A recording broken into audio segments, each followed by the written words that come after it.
नमस्कार दोस्तों, मैं प्रिंस कुमार स्वागत करता हूं आप सभी का अपने YouTube चैनल पर। दोस्तों, आज के इस वीडियो में हम संक्षेपण की पद्धति या संक्षेपण कैसे करें इस प्रश्न पर चर्चा करेंगे। तो आइए दोस्तों, अपने विषय की शुरुआत करते हैं।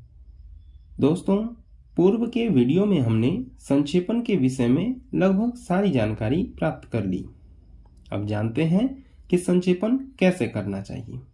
तो आइए एक एक बिंदु के माध्यम से, एक एक पॉइंट के माध्यम से संक्षेपण की पद्धति को समझने का प्रयास करते हैं। तो दोस्तों, संक्षेपण करने के लिए सबसे पहले हमें मूल अवतरण को 2 से 3 बार गहराई से पढ़ना चाहिए। कहने का अर्थ है कि दिए गए मूल अवतरण के अंतर्गत मूल विचारों को समझने के लिए कम से कम 3 बार मूल संदर्भ को पढ़ना जरूरी होता है। इसके बाद मूल अवतरण के महत्वपूर्ण तथा अनिवार्य विचार बिंदुओं को रेखांकित या अंडरलाइन कर उन्हें क्रमबद्ध रूप से लिख लेना चाहिए। इसके बाद विचारों में क्रमबद्धता लाने के लिए यह जरूरी है कि पहले मुख्य विचार बिंदु को रखा जाए और फिर इससे संबंधित सहायक विचार बिंदुओं को।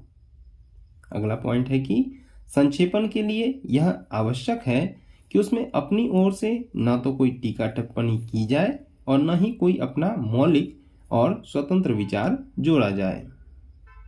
इसके बाद जब विभिन्न विचार बिंदुओं का खाका तैयार हो जाए तो मूल अवतरण के शब्दों की संख्या को गिनकर उसके 1/3 संख्या में संक्षेपण लिख लिया जाए।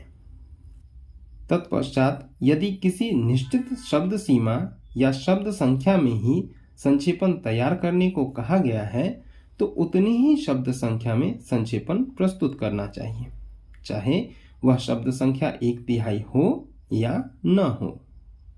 इसके बाद शब्दों की गिनती करते समय सावधानी बरतनी चाहिए, यानी शब्दों की गिनती में विभक्तियों को अलग अलग शब्द संख्या में नहीं रखना चाहिए। जैसे राम ने को 2 शब्द नहीं बल्कि एक ही शब्द मानना चाहिए।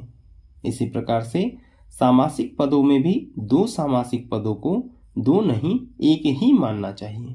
जैसे राजकुमार, रात, दिन इत्यादि शब्द एक ही सामासिक शब्द हैं।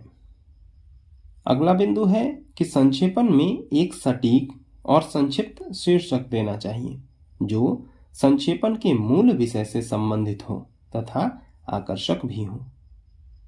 अगला बिंदु है कि संक्षेपण में विचार बिल्कुल स्पष्ट रूप से व्यक्त होना चाहिए। इसके लिए जरूरी है भाषा सीधी सादी, साफ सुथरी, व्याकरण सम्मत तथा प्रवाहपूर्ण हो। इसके बाद संक्षेपण के अंत में मूल अवतरण की संख्या और संक्षेपण की संख्या को कोष्टक में लिख देना चाहिए, ब्रैकेट में लिख देना चाहिए। दोस्तों, संक्षेपण सामान्यतः भूतकाल या परोक्ष कथन के रूप में लिखना चाहिए।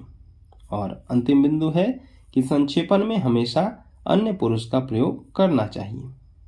तो दोस्तों, इस प्रकार आज के वीडियो में हमने संक्षेपण लिखने की पद्धति के विषय में जाना। आपको यह विषय कैसा लगा कृपया कमेंट में अवश्य बताएं। तो फिर शीघ्र मिलते हैं एक नए विषय के साथ। तब तक के लिए नमस्कार, धन्यवाद।